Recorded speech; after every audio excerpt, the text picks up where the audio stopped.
大家好，我是艾迪先生。那我们今天来讲一下，万一你的发电机已经发不动了，该怎么办啊？那经常有一个声音就是说，你拉完以后，噗噗2声、3声，噗噗噗噗，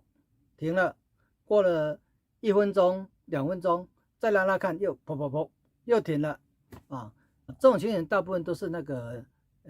喷油嘴的一个进口被堵塞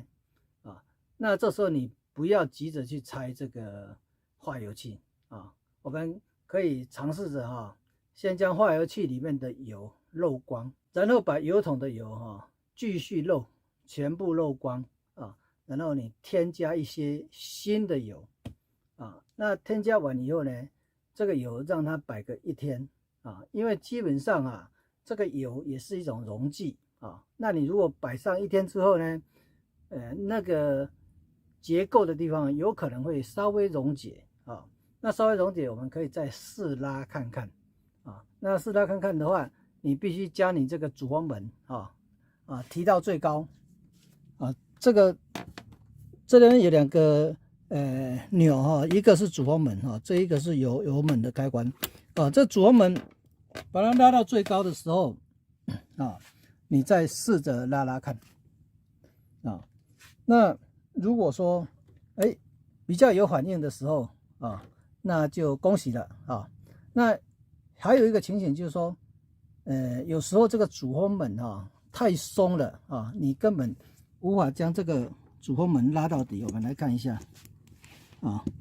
这个主风门拉到底是180度这样子密合的。可是有时候这个主风门的线太松了，纵使你那个拉钮拉到底，也只能大概70-80，或是这样子稍微有一个洞，这样的话事实上的吸力是不够的那你这时候该怎么办你可以用手从上头直接推这个主风门的上面的一个拉把用手去推它推它，强制将主风门密闭再拉拉看也许这样就会动了因为原本就是说空气的混合比太高就是说油进来太少，但是空气进去太多造成这个无法这个点火那当然了，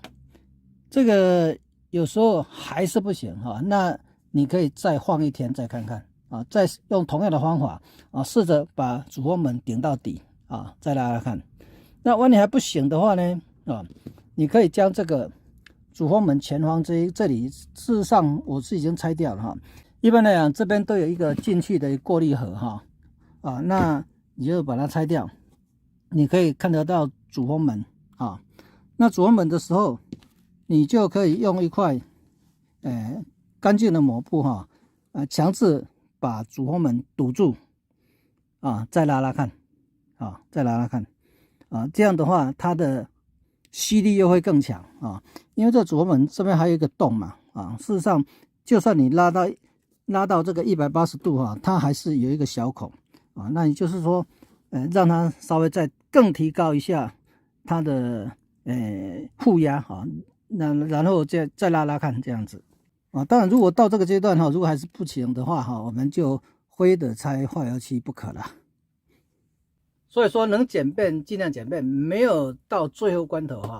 我们化油器还是不拆的比较好。那希望各位用这个方法能让你的发电机起死回生那如果